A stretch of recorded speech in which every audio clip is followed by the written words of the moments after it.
Currently, you know, for many years, a lot of orthopedicians make Bankart repair for 3 to 5. In fact, it's a partial repair. What are the results of these repairs? Is there any remaining?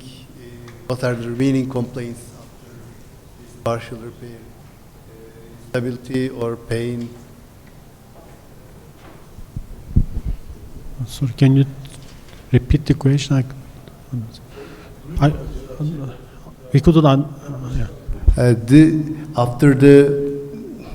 After the repair of the only 3 to 5 Bankart repair, in general, many orthopedicians do that. What are the remaining complaints? What about instability or pain remaining? If the lesion is between the 3 and the 5 o'clock, Yes. and we repair the 5 o'clock, from 3 to 5 o'clock, Yes. what are the main complaints of the patients afterwards? Yes. The complaint is the same. Most of the patients have redislocation. If the lesion is between the 3 and the 5 o'clock, it seems it's a small lesion. When repair it, because these patients are the first of my own patients. It's about 20 years ago. Yes. In 20 years ago, we mainly do latarja or labrum repair, not much remplissage at that years. So we do if there is no bone defect, and if the lesion is wherever it is, we put anchors and repair it. But we noticed that when we repair these lesions, if the lesion is bigger, like from the 11 o'clock to 5 o'clock or from 1 o'clock to 5 o'clock, the redislocation rates are low. But if the lesion is between the 3 and the 5 o'clock, and if it is an abscess lesion, and if there is a radial tear, because we go back and we watch our videos again and then concluded that, we see that the redislocation rate is very, very low, very, very high. So if in nowadays, if I have 3 to 5 o'clock location lateral tear, and if it's an abscess or he or she is lower than 20 years old, and if there's a radial tear, you have to do something more. And if there's no bone or bone defect is lower than 10%, I prefer to use remplissage, even though there is no big Hill-Sachs defect. Thank you.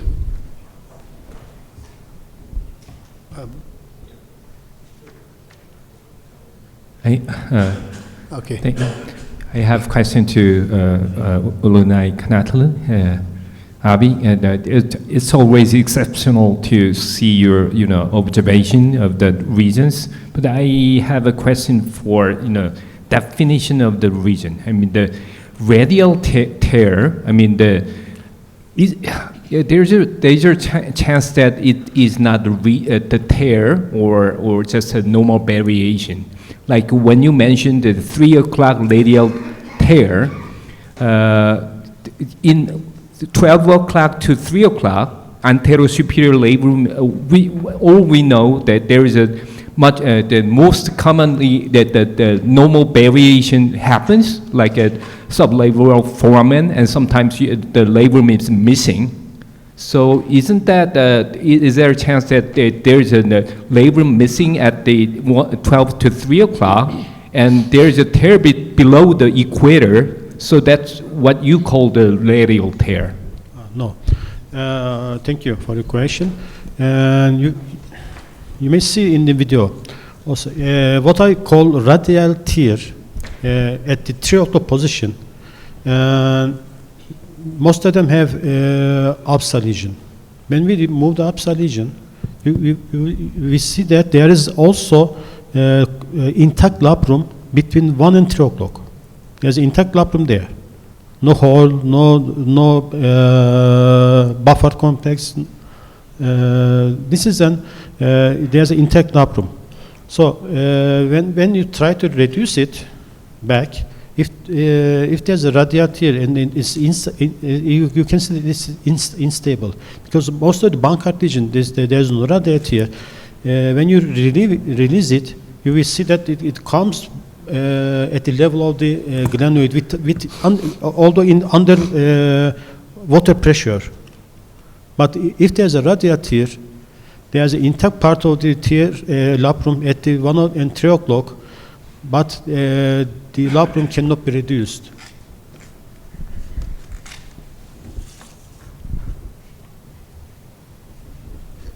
I have another question for Dr. Daruk about the bone block, the J bone block. Hi. Amazing technique.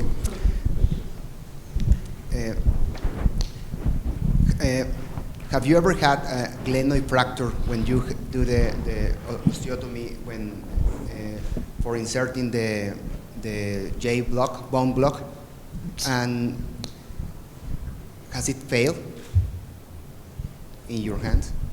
So I did fracture the glenoid. Yeah. So you actually, as you saw, it was in the middle. So if you go to inferior part, you can fracture or osteotomy the whole inferior part. Yes. Then you can put the graft much more easier because it's floppy and it heals perfectly because you do an osteotomy which is parallel to the glenoid surface. Because the humeral head is pushing the glenoid and it heals always perfectly, so that's not a problem. Okay. I mostly fractured the glenoid into the coracoid when I did a posterior J-bone graft because the angle and also the operational technique is not so easy as the anterior one. But it's the same. If it fractures parallel to the glenoid surface. So because of the compression of the humeral head against the glenoid, it heals perfectly. However, if you have a fracture which goes to the glenoid surface transversely, then you have a problem. It never happened to me. Never. If you do the osteotomy right, it cannot happen mostly. But if you do the osteotomy oblique and not parallel to the joint surface, then it can happen. Then you have a problem. But if you stay with the osteotomy parallel and enough space between the joint surface, like 8 millimeters, then it's going to be fine. And what do you think about when you have a shoulder instability and you do those cases in revisions, but in primary and anterior instability, do you perform bone block or lateral jet or as we do Bankart repair, remplissage? So let's say there is a patient, 30 dislocations. Like Jude Bellingham. Huh? Like Jude Bellingham, that he had a shoulder instability, Yeah. and they performed, I don't know if they performed bone block or lateral jet, but first surgery, open And lateral. Okay, so I always go for Bankart remplissage. So if they don't have a glenoid bone loss which is higher than 15%, I always do Bankart remplissage. I never go for a latager. If it should be my shoulder, I don't want to have a latager. However, because I'm a normal guy, let's say, I'm not a high professional athlete.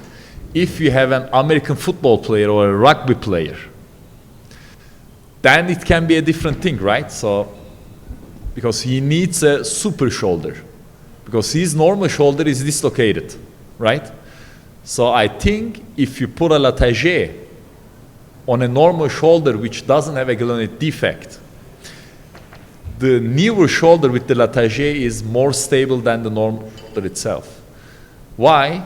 I think 2 reasons. Because first one, if you do a latager, because of the pull of the conjoint, the inferior part of the coracoid doesn't resolve. So it always stays there. Then your glenoid surface is going to be longer than the anatomic normal version. If you do a bone block, it's going to resorb. So you're going to go back to normal anatomy, right? So this is the first one. Second one, I do believe in sling effect. Yes. So you have plus the sling effect. So I think if you do a Latarjet in patients who need a more stable shoulder than the normal shoulder which God gave them, then I think maybe you can profit from Latarjet in these patients in the first surgery. But it's just rugby players, American football players, at least in my But hands. he's Jude Bellingham, the Real Madrid player. I don't Sorry? think. He's a Player soccer of- player, right? Yeah. So he doesn't need a Latarjet for sure, I would say. But, but very important question. Yeah. But I'm on your side that like most of these sports athletes who do overhead sports, they need not 100%. I think you can reach 100% by Bankart and remplissage, but they need like 120, 130% of stability, extra anatomic, and then the Latarjet is the best option. Hi. The question for the instability and the management of failed Bankart. I guess instability in shoulders is the headache of the orthopedic surgeons that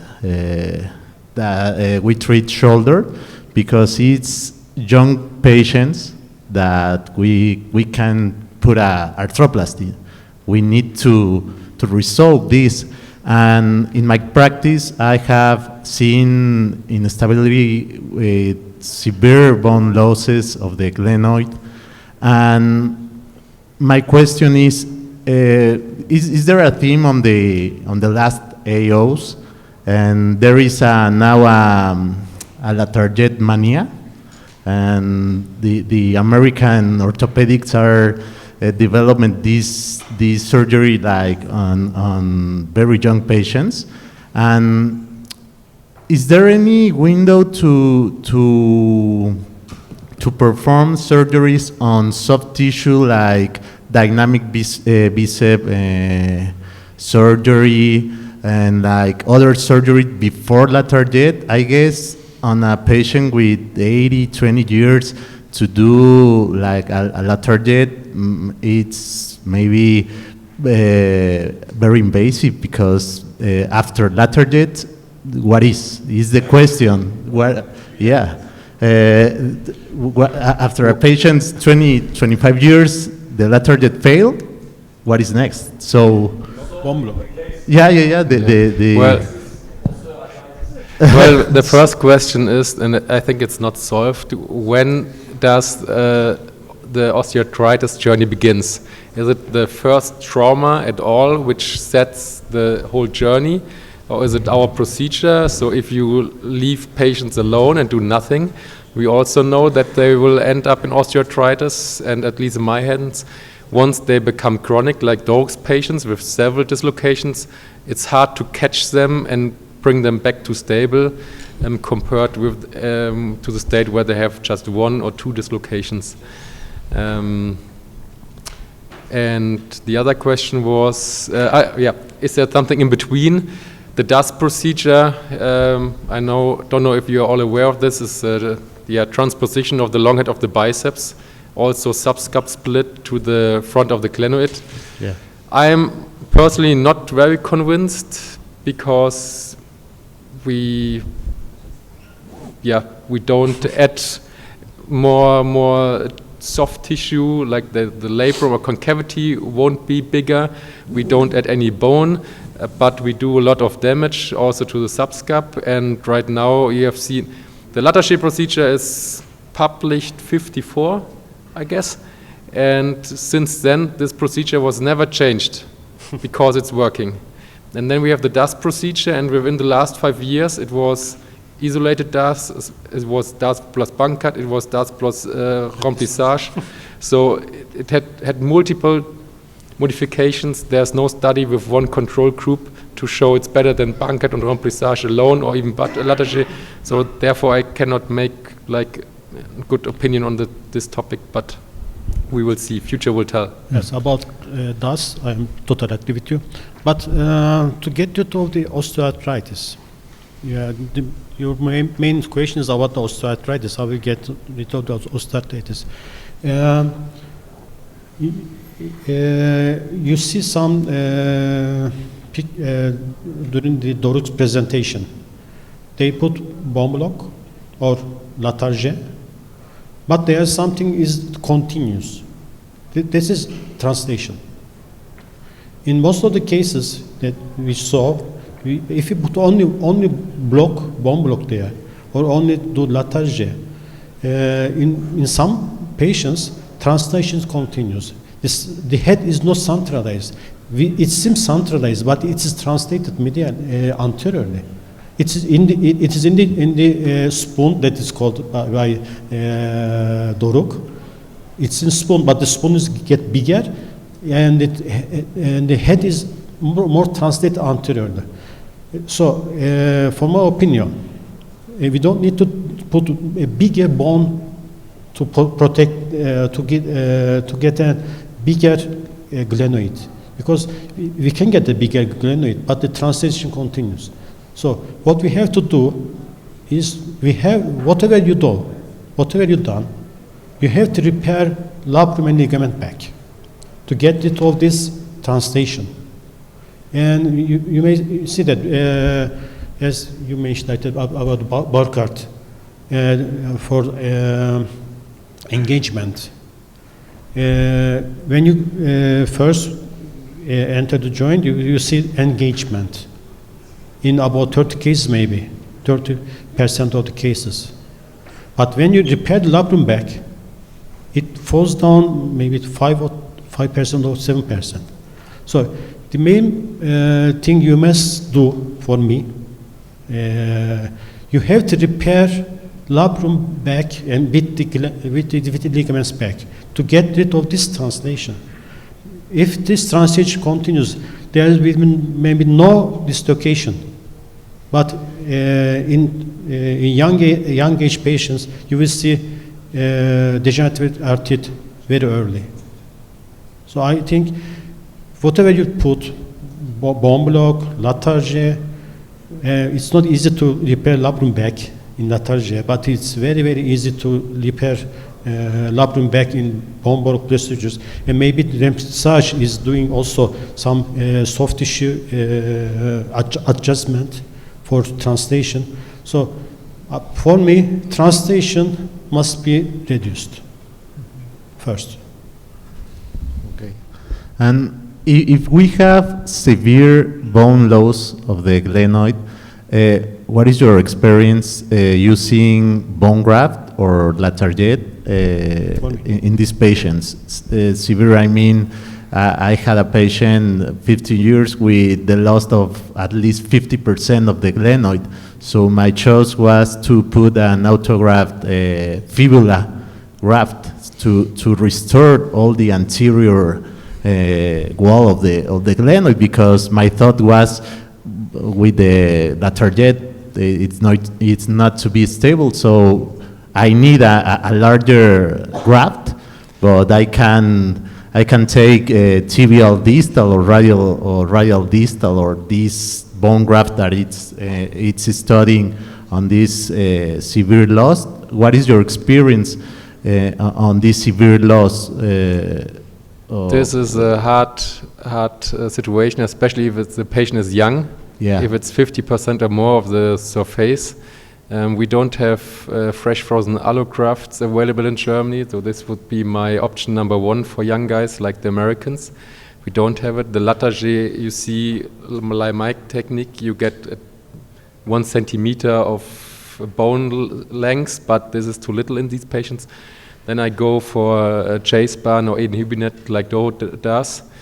And if they are older patients, like above 60, I go for reverse arthroplasty actually. Then I use the humeral head, slice like a lemon slice out of it, reconstruct the glenoid, fix it with 2 latarjet screws and put the base plate on top to get rid of this bone loss.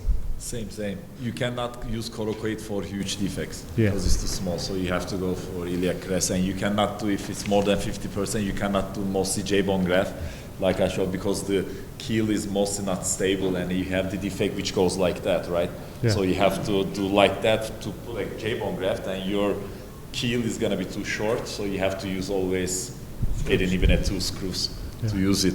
But we talk about the whole time about the glenoid, but some patients with a seizure epilepsy, they have also huge Hill-Sachs defects where you have to also reconstruct, augment the humeral head, right? Yeah. So what do you guys do if you have a huge humeral defect, glenoid defect, so bipolar defect, which both are very critical? What would you do? The glenoid is over 25 and the, also humerus is over 25%. Say that. Yeah. In these cases, of course, anterior bone block with screws, yes, it can work, but for the bigger Hill-Sachs defects, if in Turkey we cannot use allografts, so if I can have allograft, I will put bone block to the humeral head also to fill the defect, and try to repair the labrum back. I did some cases. I put bone block to anterior glenoid and then take some bone from on the iliacus and fill the defect of the humeral head also. But luckily, these cases are not too much. I have one patient right now. He's 25 years old, epileptic disease, and he's without seizures since 6 months now. In those patients, I tried to take no implants, so I did a chase band to the front, which worked pretty well, but now I'm considering what to do with the Hill-Sachs.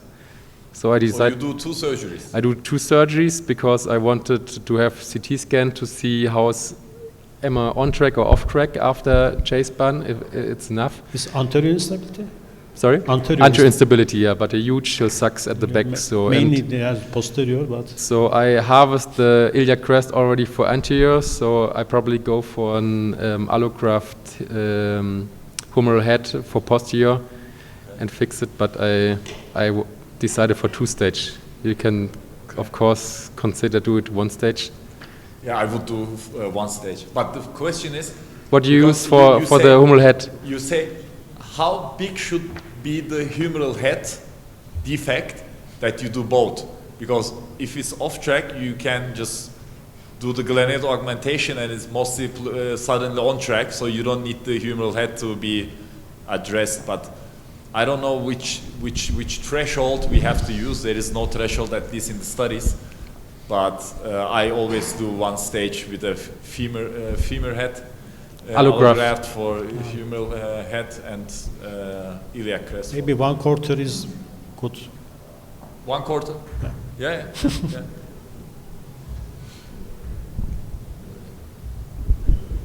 Is there any question? Okay, Let's have lunch. Thank you very much. then- And we will now go for lunch. And after lunch at 1:30, we will be here and we will start for the live surgeries. Okay. Okay. Thank you very much.